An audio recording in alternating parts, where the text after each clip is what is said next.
Hi, everyone. My name is Alex Reich, and I'm pleased to welcome you to the National Academies of Sciences, Engineering, and Medicine, and to our monthly Climate Conversations webinar series.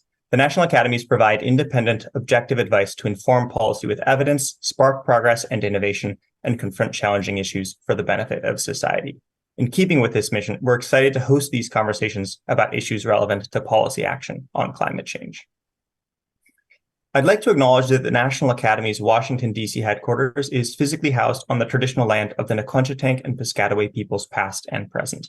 We honor with gratitude the land itself and the people who have been its stewards throughout the generations. We honor and respect the enduring relationship that exists between these peoples and nations and this land, and acknowledge that the expertise held by different Native communities, both within the U.S. and around the world, is crucial to the work of understanding and addressing climate change.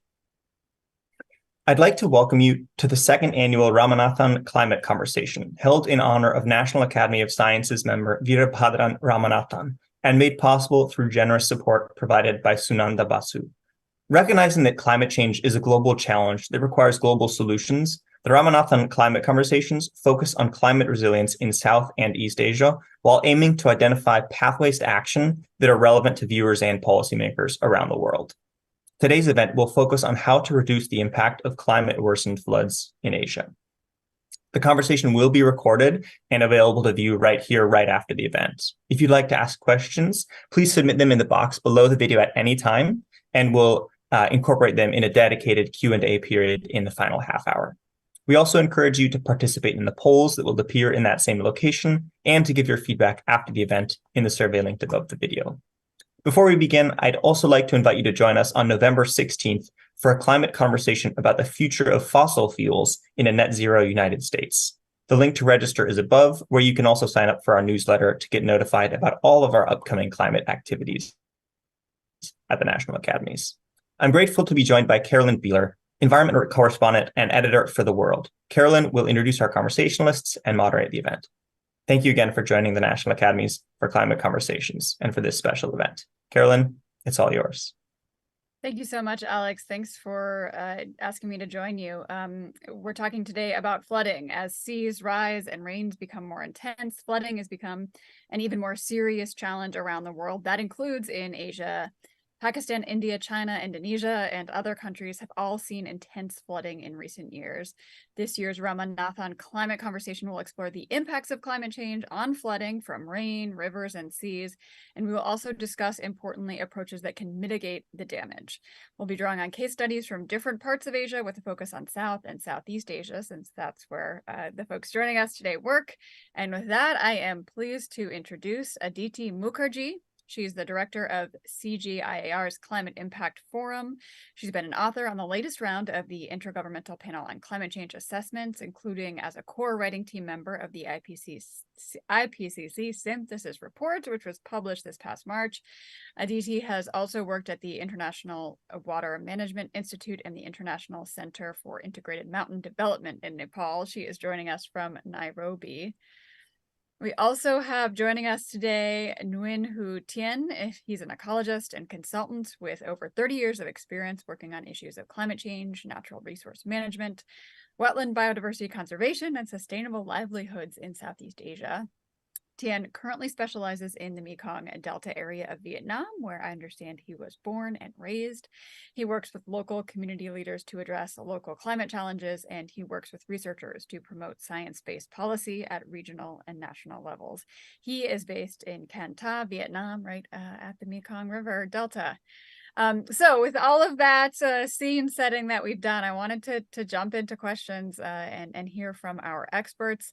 We're going to get in just a moment to what kinds of flooding we're already seeing and how climate change impacts that. But first, I'm curious to understand what brought you both to this work. So let's start with that, Thien. I know you were born and raised on the Mekong River. Tell me about that and why that has brought you to the work that you do today. Okay, thank you, Carolyn, for the questions. What brought me here? I'm sitting here in the city of Can Tha, which is currently now flooded. Is that good enough? Is that eligible? Is that making me eligible? Absolutely. Okay. just a little bit about myself. I was born and raised in the Mekong Delta in a farming village, in a farming family, just to establish some credibility that I know the land. And as a child, I know how to plant rice and how to catch fish in the river. And this is the third biggest delta on planet Earth. And about 30 years ago, it was a blessed place. We were blessed. We were blessed by the mighty Mekong River, and we were blessed by the sea with a lot of resources. And we are in one of the most fertile land area in the world, and in fact, it's the most fertile area in Vietnam. But things has changed. Now we are being threatened. Our delta is identified as one of the 3 most vulnerable delta to climate change in the world. And so I'm in here today to share the issues, experience, and the lessons learned from the Mekong Delta as a case study. And I hope those can be useful for delta management and adaptation to climate change and non-climate change factors for other deltas around the world. And also, I'd like to add that I spent my whole life trying to understand my homeland, and I found a niche for myself, bridging the gaps between politicians, decision makers, and scientists. And I found that while politicians, on the one hand, making all kinds of decisions, they rarely can read hardcore scientific reports. And on the other hand, researchers and scientists are busy doing research narrowly in their field, and then they talk to themselves in technical terms and in jargons that nobody else outside understand. So the two groups, like sitting on the 2 banks of the river, and they do not help each other. So I found a role for myself to play to contribute to my homeland. I am trained. I'm a trained expert. I can read scientific reports. I cannot do all the research myself, but I read many of the scientific reports, and I put together the pieces of the puzzle for the larger picture, and I communicate to politicians using simple, understandable language. So that's my role. Thank you so much, Thien. What a great illustration there of policymakers and scientists, I believe you said, on different sides of the riverbank. Perfect for the topic today. Aditi, I understand you also, come by this from where you're from in Bengal. Can you tell me a little bit about that? Yes, I think when I hear Thien, my background isn't that different either. I come from the city. I was born in a village near Sundarbans, Bengal, the entire United Bengal, which comprises of West Bengal in India, from where I am, in Bangladesh. This is basically another delta, and it's called the land of rivers. So floods have always been a part of our landscape. The city I come from, Kolkata, is merely 7 meters above sea level. So again, this is where floods have been a natural way of life. And, way back in the 17th and the 18th century, this entire delta was called Golden Bengal, because it was basically the fertile soil left behind when floods receded is where they grew paddy. And once the paddy ripens, it becomes like, this entire rural landscape. It looks as if it's shimmering in gold. So these are places where people have lived with floods for generations and generations. So this is these are fertile lands made fertile by the alluvial deposits that comes with yearly floods. So yes, I was just thinking what Thien was saying and completely agreeing with his point of view. Thank you. It's wonderful to have two experts who also have this deeply rooted lived experience in the topic we're talking about. Aditi, I want to jump into things with you here. Can you give us just an overview of the different types of flooding that can happen, especially in Asia, and how climate change is impacting these floods in Asia? There are a lot of different ways this is happening. If you just want to run through a couple of the biggest examples. Yeah, no, totally happy to do, and been very mindful not to use too many jargons, but broadly floods are classified into fluvial or river floods. And then that's basically when the rivers overflow, and that's kind of, in simple terms. Then there are what are called pluvial or flash floods. And the third type of floods are around coastal floods, which are associated with storm surges and tropical storms, etc. And our region actually sees all three kind of floods. A lot of the flash floods happens in, say, high mountain ranges when a huge amount of rain falls in a very steep river valley and kind of the water comes through. That's kind of the flash flood. So yes, and so overall, when we look at the assessments of the IPCC, the science of it, two things are very clear. One is that the IPCC AR6 says with high confidence that extreme precipitation, that is very high rainfall, which is very unusual, has actually increased since the 1950s. And at the same time, the magnitude of river floods has also increased since the 1950s. So this is kind of, scientific, well-assessed literature that says that we are seeing more extreme precipitation as well as more flooding.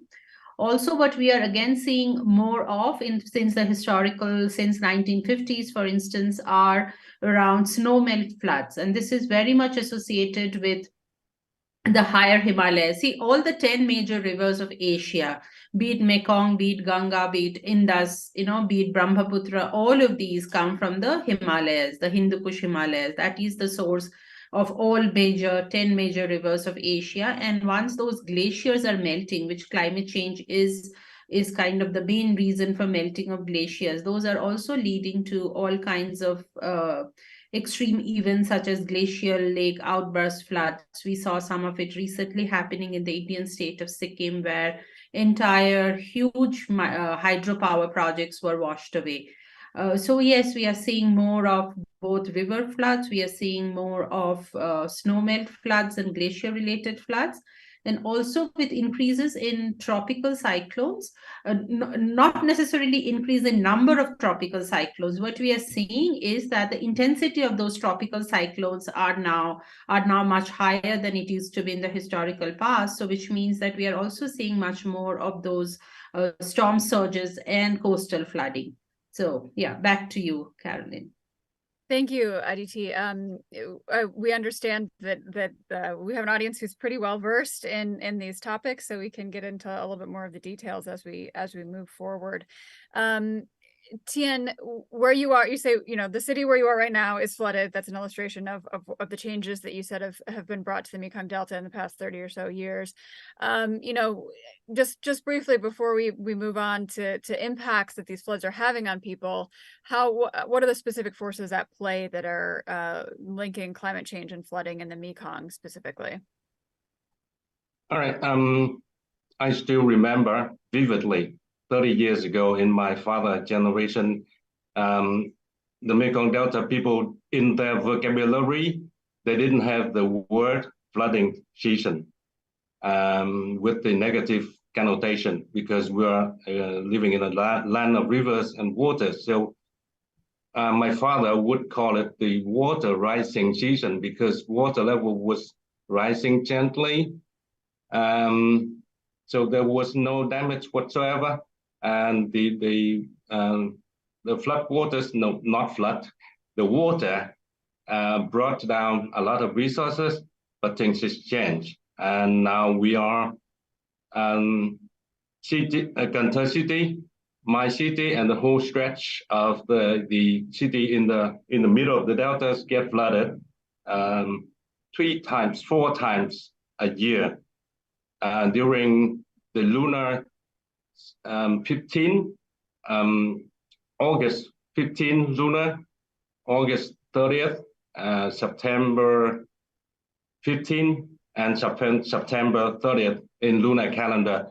Each time about 3 days, and each day twice, in the morning and in the afternoon, and each time about 3 hours. The city gets flooded for up to 1 meter. And why? Because the tidal water influenced by the moon. So the tides we are sitting here at 60 kilometers from the sea. So the tides coming in, and during this time, the Mekong flood water is peaking around late October and early November. So the two forces, the two waters meet in the middle of the delta, and water levels rise up and flood the whole stretch of the cities in the middle. And in that context, we are sinking. The whole delta is sinking with land subsidence 3-4 times faster than sea level rise. Sea level at the sea is rising for real, slowly though, at the rate of about 3.6 millimeter a year. And the media is talking very much about the sea level rise, but to me, the priority should be that to address the issues of delta sinking, and we are sinking at the average rate of 1.1 centimeter per year, and at hotspot at 2.5. So it can be it's 10 times faster than sea level rise. So imagine yourself building houses on a watermelon and trying to take the juice from the core of the watermelon and drink it. And we are doing the same. We are extracting groundwater too much for all domestic uses, because in the past 30 years or so, in the name of rice and the rice first policy, we have overdone rice production in the name of food security, because we went through a period of hunger, and that mentality got stuck. And so we produced too much rice, and we exported and became the world's second largest rice exporter and earned dollars. And we thought it was great, and we kept doing that until we have overdone it. Mm-hmm. And we use a lot of infrastructure to regulate water, and we build compartment dikes everywhere. And so the rivers and canals are not flowing freely anymore, and many of the rivers and canals have become black rivers and canals, become stagnant. So as a child, I could swim the rivers, but not anymore now. So we resort to using water under our feet, and we are sinking faster. And when the two water meet in the middle of the deltas, we don't have room for the water to spread, because to plant rice all year round, we needed to build compartment dikes in the floodplain. So you cannot squeeze water. So water cannot enter the land, cannot enter the floodplains. They had to, the water has to find room elsewhere and come downstream here. And so, and get the cities in the middle of the delta. Yeah. Thank you. So clearly, a lot of impacts here. There's a variety of factors that are leading to increased flooding, coming from the glaciers to the river to the oceans that are rising and the land that's subsiding. I want to. The point I'm trying to make is that when we think about adaptation to climate change, we need to also think not only about climate change, but also the adaptation deficit that we have created ourselves. And thank you. And that's what I want to pivot to talking about now, which is adaptation. What can be done to reduce flooding and build greater resilience when flooding does happen? Aditi, are there, the top 3 things that should be done to help reduce flooding? Do you want to give me the highlight reel? What are our options? Yeah, I think, yes, I again found myself nodding to everything that Thien was saying. So you see the part of the world we come from, flood was not a bad word. I mean, flood was the time of rejoicing because that's when all the fertile sediments got deposited on the soil. But what has happened is, since I would say maybe around 1950s, also there is this whole focus, this thing that we can control these mighty rivers. So all the infrastructure development that has gone in. For example, I want to give you 2 examples of 2 places where I have worked. One is around the Koshi river, that is a transboundary river between India and Nepal. So that is a river that is known to have changed its course frequently over the historical past. But then in some kind of an engineering wisdom that was very typical of that era, the era of big dams, the era of this understanding that we can control nature, which we now understand was a very misplaced notion. So these rivers have been embanked upon. And now whenever these rivers are so huge, I mean, these Himalayan rivers bring out so much of water, so much of sediment, that when these rivers change course, that they actually breach all the embankments around it. But these embankments, on the other hand, have given a false sense of security. People think that because there are embankments, they are safe. But then once those embankments break, for one, the usual deposition of those fertile sediments is not happening, and another one is creating a false sense of security.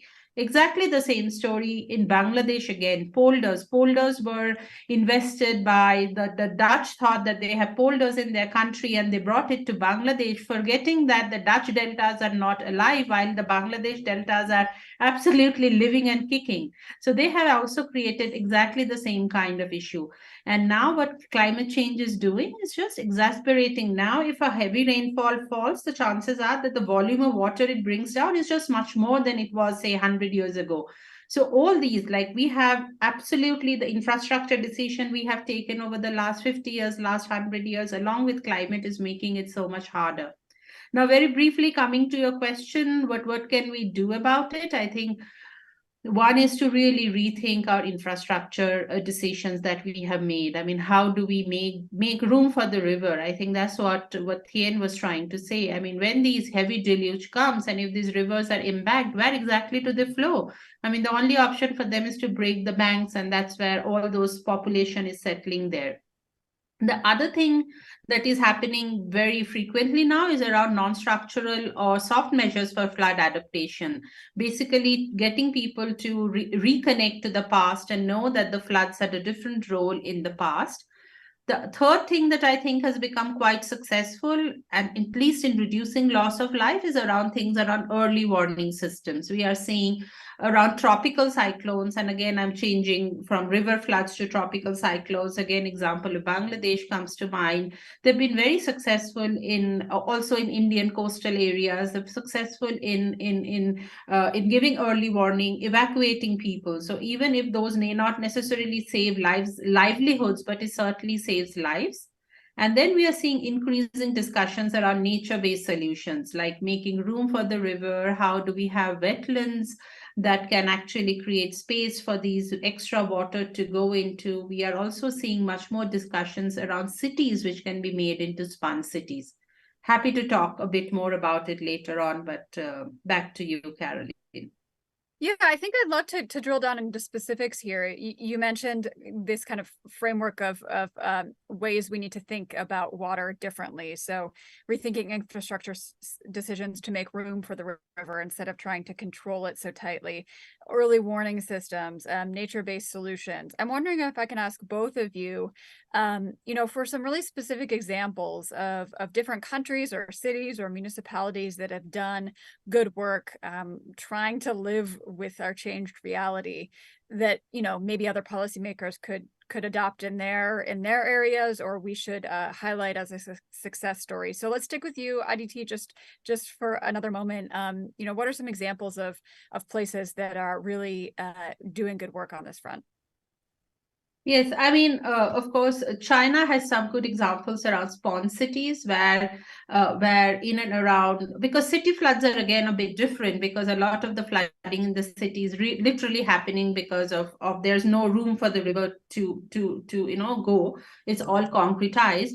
So this whole idea of spawn city, where you are creating wetlands in and around the city, that's buffering the city so that when those kind of extreme events happen, there is actually room for the river. Similar examples are being done in say many of the Dutch cities, which are quite low lying, and they are creating now more deliberately actually space for that excess water to move. But actually examples that are good, I think the numbers of examples that are destroying those spawn cities are also more numerous possibly. The city I come from, Kolkata, it was a natural spawn city. Because we are so low lying, we are surrounded by natural wetlands. But very haphazard urban construction has kind of encroached upon those wetlands. We used to be a place with lots of ponds, wetlands, everything, oxbow lakes, you name it, and there was like a lot of those. But increasingly, those have been encroached upon with urban development. So we are also seeing that a lot of the sponginess of the cities are getting lost. Yeah. Is it known, Aditi, how well the sponge cities are working in China? I remember in the past few months seeing, there was still this big flooding at a sponge city in China. Is there data yet on showing how well that works? I think that would really, like with one in a 100-year flood, you have to see also there would be a capacity for even any infrastructure, be it natural infrastructure or human infrastructure, to absorb that kind of level. And we are actually now seeing those kind of unprecedented rainfall. And that's where climate change is kind of so important. So I would think that almost no natural, I mean, if those kind of huge amounts of, rainfalls, then it's just not, it's not nothing that even a sponge city can do. So it's how extreme is the extreme. What I'm hearing is the capacity for adaptation has its limits. Absolutely. You have put it so rightly. Yes. Yeah. Thien, I want to ask you the same question. Can you point us to a few examples of ways that adaptation is being done well by cities, municipalities, countries?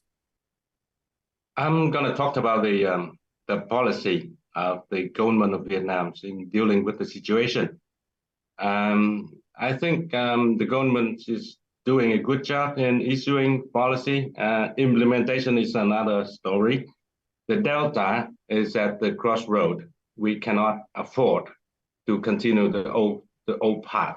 We need to change to save the Delta from drowning. And luckily, realizing the serious situation of the Delta in 2017, the Prime Minister of Vietnam convened the biggest ever conference on the Delta. So after that, the government issued the Resolution 120 for sustainable development of the Delta in the context of climate change. Can be summarized as containing 5 principles. Number 1 is respect the law of nature from now on and avoid aggressive intervention into nature. And before that, before we, in the name of rice production, we didn't hesitate for a second to build mega structure, to intervene into nature, to change the natural system of the Delta in a fundamental way. So that's number 1. From now on, we have to think twice before intervening into nature. And number 2 is to transform agriculture from production focus to quality focus, because a lot of the problems are rooted in the intensive agriculture that we pursue for the last 3 decades or so. I like to reiterate that when talking about climate change, we don't just talk about climate change, but we need to deal with the adaptation deficit that we created ourselves, and land subsidence, for example, and the flooding. now is rooted in agriculture, in intensive agriculture. So the key is to transform agriculture to less intensive and more organic. So, and number three principle is to consider not only fresh water, but also brackish water and saline water as resources. Before, we automatically took brackish and saline water as enemy to be kept at bay. So we were using the fortress defense approach, and we built structure to keep the sea out so that we could plant rice here. To keep fresh water all year round, we can maximize rice production, planting rice all year round. We're going to change that. And number four is to change priorities of agriculture from rice first, other crops and fishery. Now we change to fishery, other crops and rice. So rice no longer taking the first seat. And number five is integrated planning from now on. Before 2017, we didn't have the planning law. So we follow the sectoral and localism type of planning. And so we ended up having 2,500 plans for the Delta. Nobody talked to each other. So while the Delta is a living body with organs and functioning processes, so we had a lot of plans that contradicts with each other. So in the end, the living body couldn't function anymore, couldn't function properly. Imagine yourself having one body with 2,500 doctors trying to give you prescription without consulting each other. So we changed the planning approach. From now on, we have only one regional integrated plan that integrate all the interests of the different sectors, different interests, and the functioning of the Delta system into one plan. And so we hope that will restore the resilience, the functioning of the natural system, and we stop fighting with nature, and we adapt instead of fight with nature, not using the fortress and engineering, fortress defense approach and engineering approach, and we're gonna live happily with nature from now on. And it's not easy though. Steering the course of the development of the Delta is like steering a big Titanic ship. It won't take place tomorrow morning. It won't be finished tomorrow morning. It will take years, but now we are slowing down on the old path, and we're gonna change course. Thank you. And I know the Mekong River flows through something like 6 countries. So what you're talking about here requires collaboration between a bunch of different governments, which is where I want to turn now.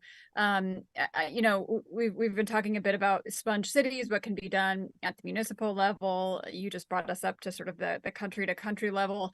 I'm wondering, taking a step farther up, you know, what role you both see international development and funding organizations and events like the COPs, the Conference of the Parties, what role you see them playing going forward. And Aditi, I think we can throw this one to you. Yeah, thanks, Caroline. I think the part that was left unsaid about the transboundary nature of many of these floods, I think Mekong, as you said, is shared by 6 countries. Ganges is shared by 4, Indus by several. So basically, many of these floods are of transboundary nature. And I think there is a reason for optimism around the ways. I think we are not doing as well as we could do, but at least when it comes to these kind of managing these kind of transboundary floods, what's happening is there's a lot more information and data sharing that's happening across the countries, which I think is a positive one, because usually even countries that otherwise do not get along, let's put it that way, have been seeing when it comes to things like disaster, and floods are human created disasters.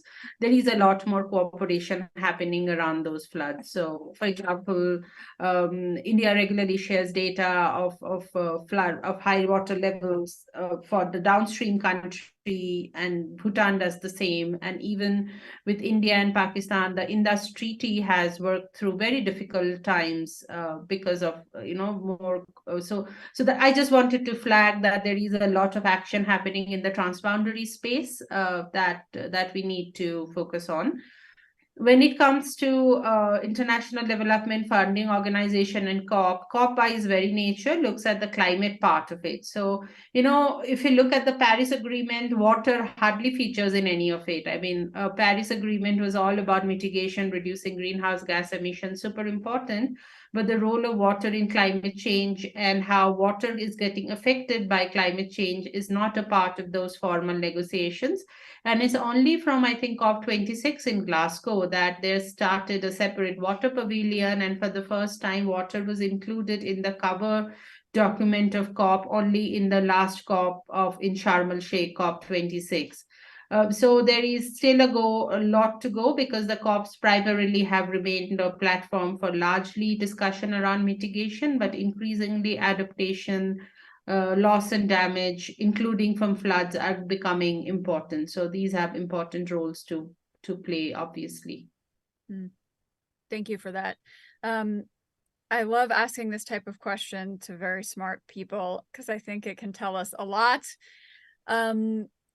If you could snap your fingers and make one policy related to flooding happen instantly, what would that policy change be? Oh, and before I have you answer that, I do need to remind the folks watching that they can submit their own questions, which we will start getting to in just a few minutes, through Slido in the box below the video. So go ahead and type those questions in, and I will give them to our guests in just a second. But we are eager to get to those questions. So just a few more questions from me, and then we'll get to those. But back to my question, which is your magic, snap your fingers and you can make one policy change related to flooding. What would it be? Thien, maybe we can start with you on this one. Okay, I think the policy is already in place. It's a matter of implementation, and as I said before, it won't be easy, because it's like steering a big ship, changing direction of the big ship. And I see that we'll have 3 levels of challenges in implementing the good policy. Number 1 is on the level of thinking, because we want to change, because the Delta is at the crossroad. We want to change. We have a new vision, but many people still holding tight to the old way of thinking. So they're advocating for measure like infrastructure, so that to maintain the status quo instead of paving the road for the new direction. So changing that will be tricky. And there are 2 schools of thought, 2 groups of people arguing. Now we have the policy behind us to back us up for the argument, but arguing with those people advocating for infrastructure is not easy either, because the problems is getting worse and worse, and they want more infrastructure, saying to protect people, to protect the crops, to protect the Delta with even bigger infrastructure.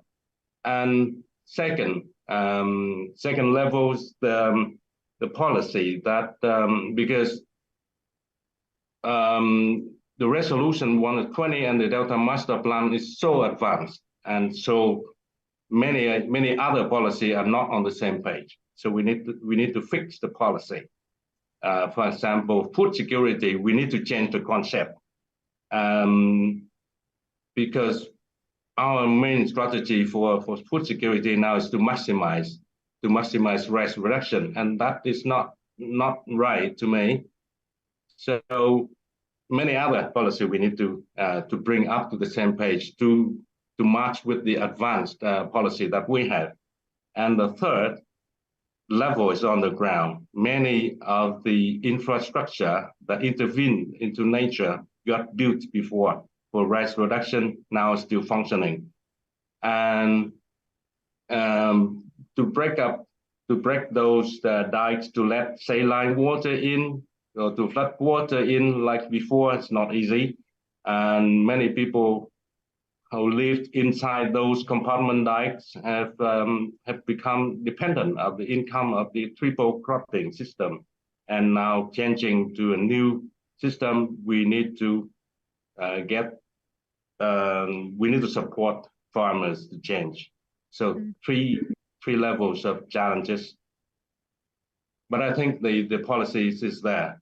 Good policies already there. And once it's implemented, the rivers will be restored, and we can swim the river once again, and the fish will come back, and we'll have alternative so that we can regulate the use of groundwater to hold the rate of land subsidence, which is much faster than sea level rise. Mm-hmm. It's heartening to hear that you believe the right policies are in place. It's just a matter of implementing them, which is no easy task. Thank you for that, Thien. Aditi, same question to you. If you could snap your fingers and make one change that would have a real impact on flooding, what would it be? Right. Before I answer it, I just wanted to say something around the COP and the floods. Sorry, I forgot in my previous one. I think the very fact that loss and damage fund, I mean, of course, the fund has not been funded yet, but the very fact that loss and damage was on the agenda in the Sharm el-Sheikh COP last year and the fund was approved, the constitution of the fund was approved, was largely also because of the Pakistan floods that had happened around this time of the year last year, and 1/3 of the country was, underwater. That was a hugely devastating flood. Climate change fingerprint was very, very clear. The floods were made 50% more likely because of climate change.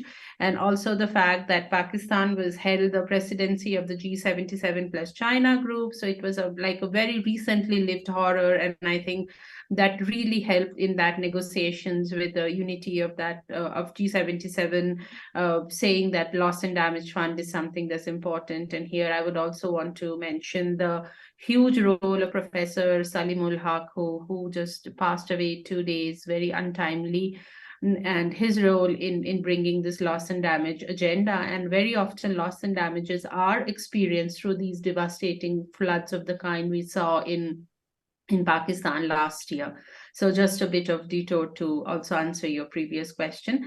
Of all the policies, something that I think, again, agreeing to everything that Thien says, that none of it will be very, very quick or easy, but have always reflecting around the insurance policies. I mean, I was made aware very recently, I don't work in the global north context, but my colleagues who work told me that when a devastating flood happens, for example, in Germany or in US, the insurance policies are such that the reconstruction has to be done exactly on that site.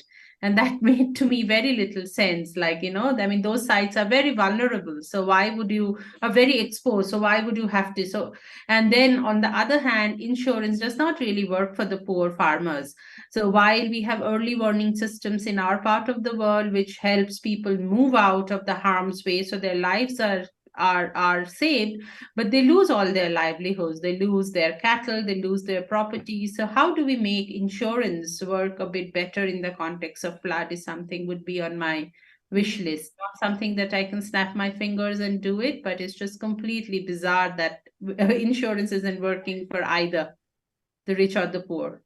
Yeah, and we're seeing the, growing, I guess, gaps or flaws or whatever you want to say in insurance with, companies saying they're no longer able to insure because of high risks linking to climate change, that the gaps that you said when it doesn't work for a lot of people. And this is definitely a solution that the countries like Germany are trying to invest more in as a way to address loss and damage without exactly addressing loss and damage. So interesting to hear more about the gaps that are becoming more clear with climate change and insurance. I do want to go ahead and get to our great questions from everyone, all of you who are watching. The first one is, I think, we'll parse out different parts of it for both Aditi and Thien. It's about nature-based solutions and how they can save cities in South Asia from high flood impacts. So, how can these types of solutions be encouraged when appropriate? The listener notes or reader notes that it can be challenging to allow flooding to happen in landscapes again. So if you're saying we have to get rid of or rethink these big concrete ways to control the river and instead make room for the river, how do we make room for the river when people are living where the river wants to go? Is there a way to make nature-based solutions compatible with lives and livelihoods of people who live near the rivers? Let's start with you, Aditi, on that one, and then we'll go to Thien and ask what this looks like on the Amazon. Yeah. No, that's I think that's a very valid question, and many people from the global south have like every right to be concerned about nature-based solutions and how much they can work in situations where it's simply not possible to evacuate a huge amount, like making room for the river.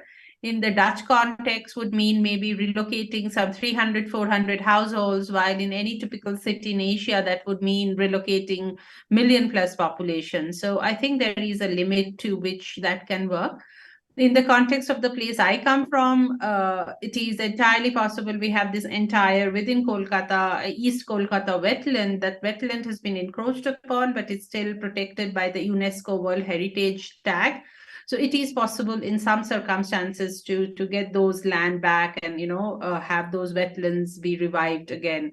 But again, also as we move into the climate crisis, the ability of nature itself to absorb more and more shocks becomes limited. So there are limitations to nature-based solutions, and that's why I think the real solution to a lot of these climate crises is really steep reduction of greenhouse gas emissions right now. I mean, our projections are clear. I mean, we had to reduce 50% of emissions by the end of 2030 to remain within the 1.5 pathway, and we are nowhere near that.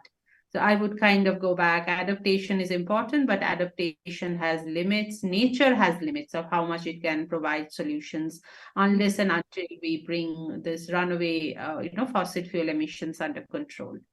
Yeah, I think that's something to reflect on. How much we are reaching the limit, or we will in different capacities reach the limit to how much nature can help us because of what we have already done to our environment, which is a disquieting thought, I think. Thien, I want to kind of frame the same question for you.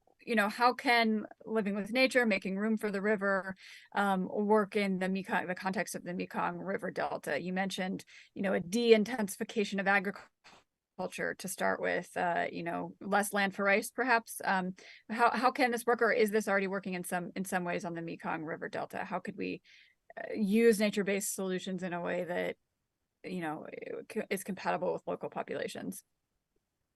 Yeah, thank you. Thank you for the question. To me, small-scale nature-based solutions here and there is not good enough to save the delta. We are talking about changing the direction of the development of the delta at strategic level. We are talking about transformation of the whole agriculture.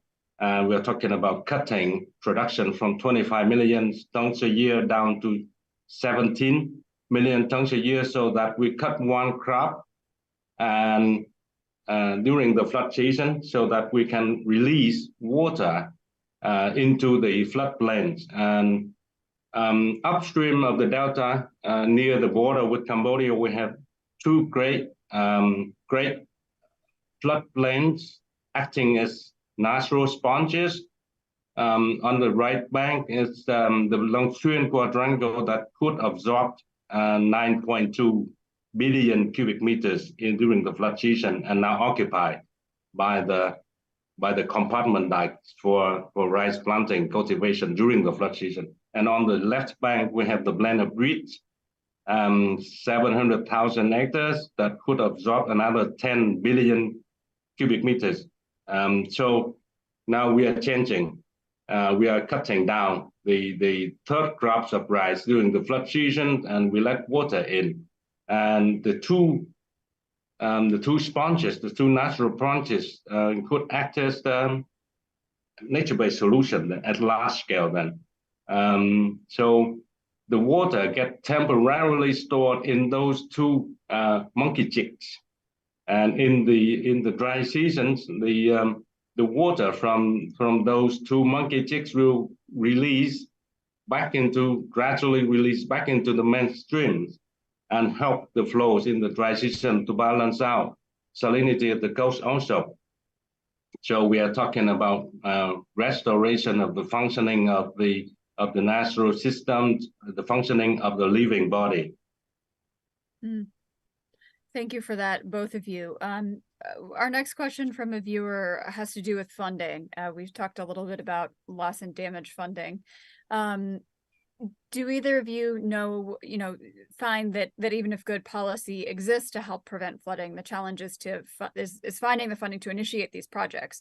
I'm particularly curious if you know of big promising projects that are not happening because they are not being funded.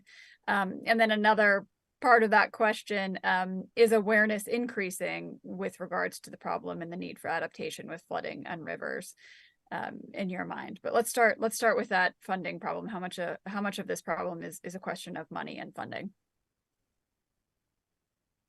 Either of you could take that. Maybe we can start with Aditi if you have thoughts. I think funding is always a constraint, but the constraint is more of ideas than funding. Like, so much of entrenched interest are already there in the kind of infrastructure that has gone in, the large number of population that are involved. So I think the initiatives are happening here and there, and more funding is better, but it's still, how do you tackle floods in its entirety, without making, like what Thien was talking about, these are people who are used to growing 3 crops. They are used to being protected within these embankments. So how do you talk about removing those embankments? But very slowly but steadily, the evidence is clear, and the civil society is talking about things like removing of dams. In the Bangladesh context, I know there are initiatives to remove boulders in cases, but it won't happen overnight. I mean, there has to be kind of alternative provisions made before some of those measures can be implemented. Thank you. Thien, do you have anything to add to this one? I'm happy to report that funding, we have a lot.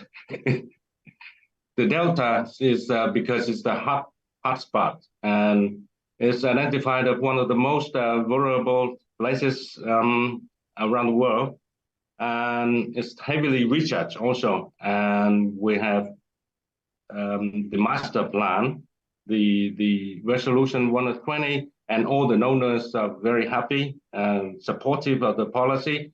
So they pledge $2 billion to help push the good policy, to help implement the policy. And recently, USAID is also pledged 48 million on a project to help transform agriculture.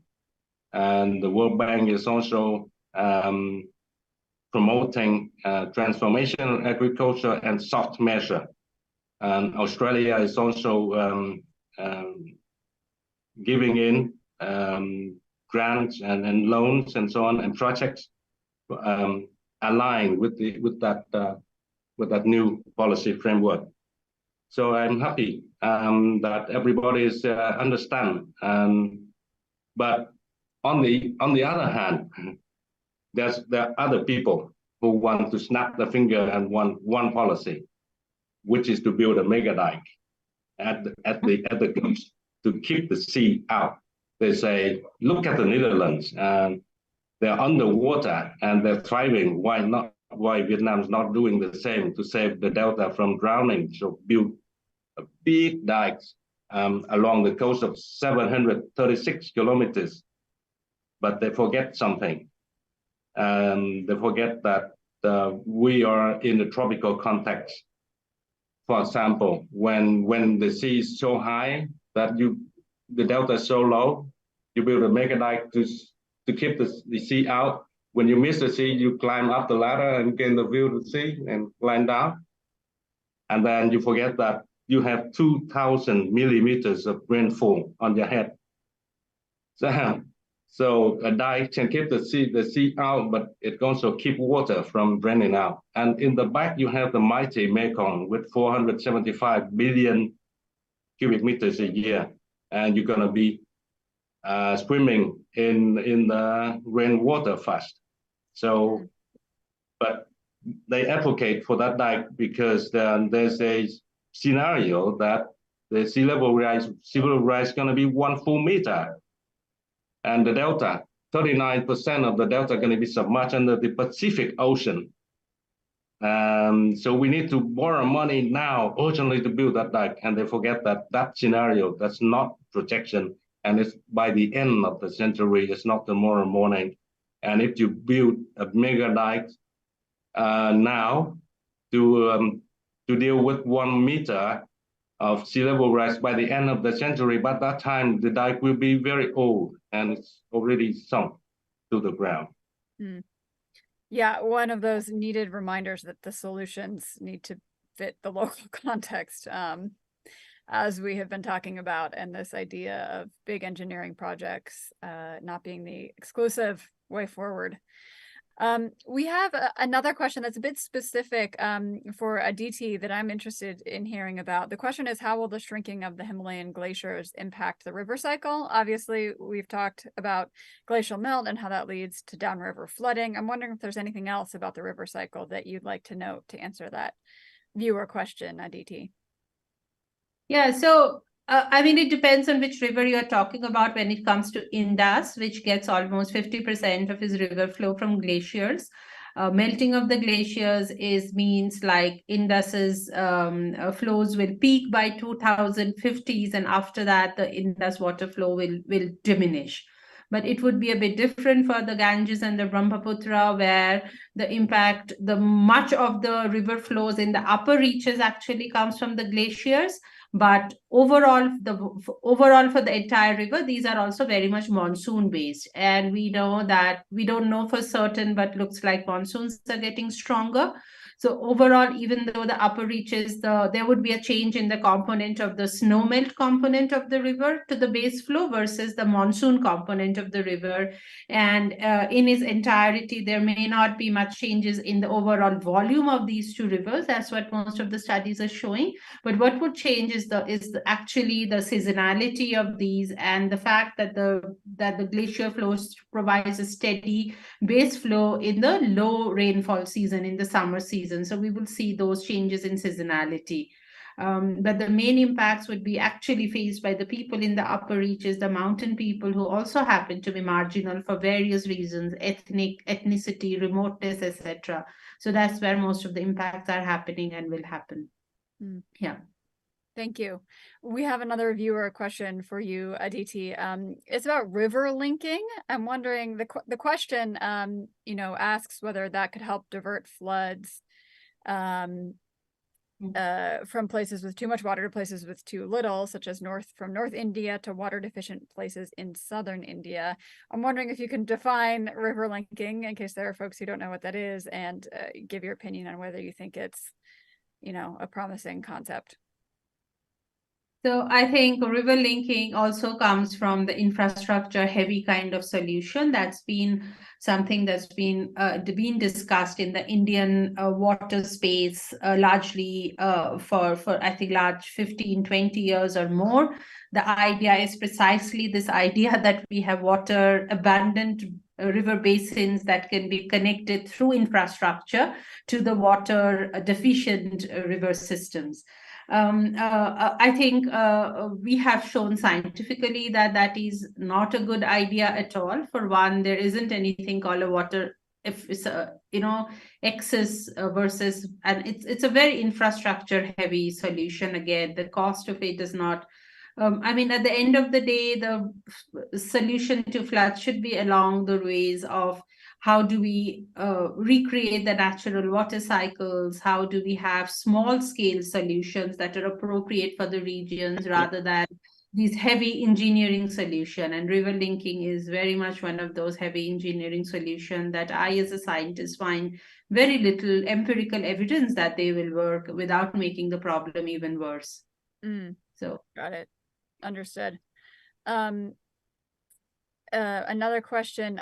This is maybe not specifically about flooding, although maybe it is, and I'm not sure what the implications are, but we do have a question from a viewer about sand and gravel mining. The viewer understands that this is having implications in the Mekong and the Ganges deltas.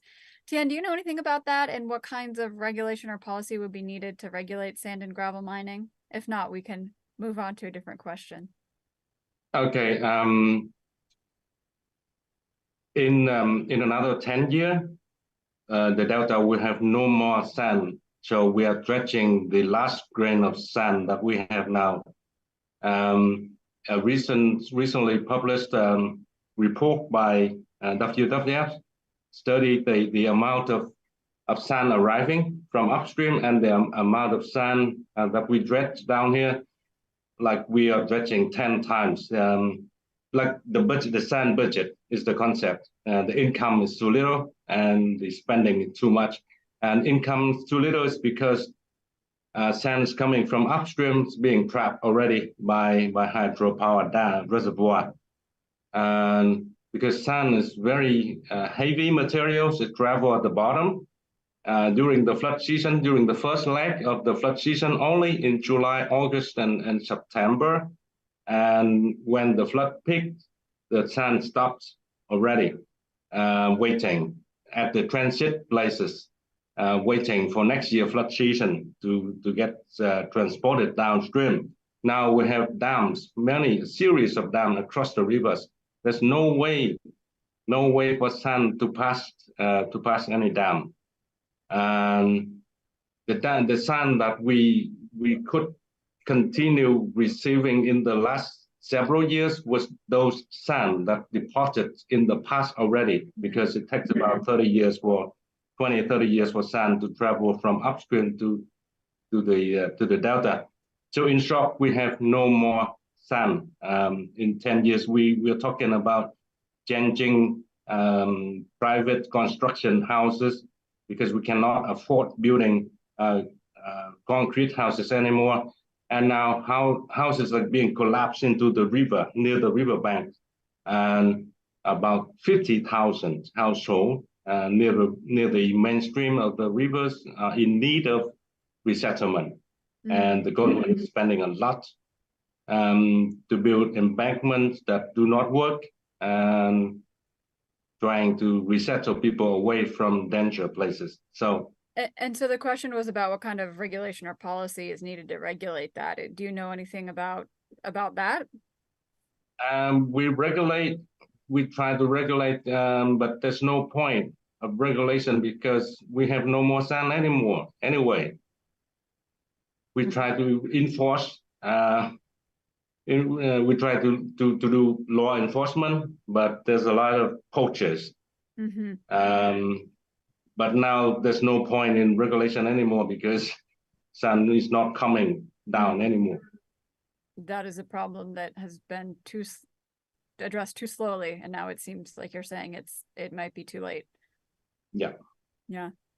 Well, we are about to wrap up here. We have just a few minutes left. I did want to kind of zoom out and ask you each one final question. Maybe we'll stick with you to start with, Thien. As folks, sign off of this call and go about their day, I'm wondering what is one thing you'd like them to take away from today's conversation, Thien? What's kind of the most important takeaway for folks? The take-home messages I like the audience to take home. One is that we need to talk about adaptation deficit also, to bring your system up to zero, because we are in the negative. So not just only talked about climate change, but also deficit. And the other things is try to restore the systems instead of respect the law of nature instead of thinking about mega structure that will further complicate the issues and make the problem worse. Do you want to just dive into that adaptation deficit a little bit more? Is this specifically the lack of funding for adaptation that you're talking about, and that no, adaptation deficit meaning that you handicap the natural system, you make it more vulnerable. The vulnerability that you created yourself, and don't blame it on climate change. Don't blame everything on climate change, but realize that the mistake that you made and that handicap the system, like using groundwater, and we are sinking faster than sea level rise, and that's adaptation deficit. So you're talking specifically about the previous infrastructure projects, policies, farming techniques that actually hurt natural systems and people's ability to adapt to the changes of climate change. You need to reverse those before you actually add to the adaptive capacity of an ecosystem. Yeah, and to restore the health of the living body, so that you can build resilience to external shocks and strains. And as you said that the Mekong specifically is getting a lot of funding because it's such a hot spot, but we also hear about the lack of adaptation funding coming on a global level. There have been promises made about adaptation funding and funding climate finance in general from richer countries to poorer countries. Do you think there's also an adaptation funding gap specifically in addition to this adaptation gap? I think the trick is that you need to develop a good policy framework that is attractive, that make the donors think that you are going on the right way, and you're gonna produce good results.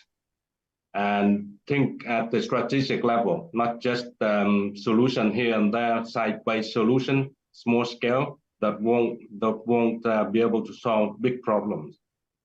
Thank you. So from Thien, takeaway points for folks are: got to fix the adaptation deficit, bring the natural systems back up to be able to do what they could before we put in these infrastructure projects and other policies, and also try to restore the natural systems. And Aditi, last word to you here. What are the take-home messages that you hope folks bring with them as they continue on their day? Yes, I want to say that we do have this issue of infrastructure, but climate change has actually intensified the water cycle. So I would focus on the only way to get us back into a climate that's still livable is really reducing greenhouse gas emissions, and the disproportionate role of the historical high emitters in reducing their greenhouse gas emission on the one side. And also because much of the losses and damages that we are seeing today is happening through floods, being one of the major disasters in which we are seeing, a lot of losses and damages. I would also say that actually having a funding mechanism to compensate these people who are facing these due to no necessary fault of theirs, so that is, I think, the larger picture. But then what also remains is that a lot of inappropriate infrastructure decisions have happened in our countries that also needs to be revisited. I think more and more people realize that the kind of rivers that we have in Asia, these mighty rivers that come down from the glaciers, are not tameable. These are not tame rivers that we can have infrastructure. So I would say two-pronged strategy. One is to stabilize and restore, basically reduce the impacts of climate change by reducing emissions. And that's kind of what the international community, high emitters, have to absolutely do. But more locally for us, we have to do much more better nuanced understanding of what water management is really about. And it is not really command and control and engineering driven approaches. Thank you for that. Kind of got to the two top level words when we talk about climate change in both of your final answers there: mitigation, cutting greenhouse gas emissions so we can get a handle on temperature rise and all the ripple effects of that, and also adaptation, making ourselves, our systems, our communities more resilient. to the impacts of climate change that it is too late to forestall. Thank you both so much for sharing your wisdom, your experience, both from your lived experience and your hard-fought expertise on these topics. I've really enjoyed hearing what you have to say about this, and I'm sure our viewers at home have as well. So we are about to wrap up here. I'm going to turn it back over to Alex for some closing words.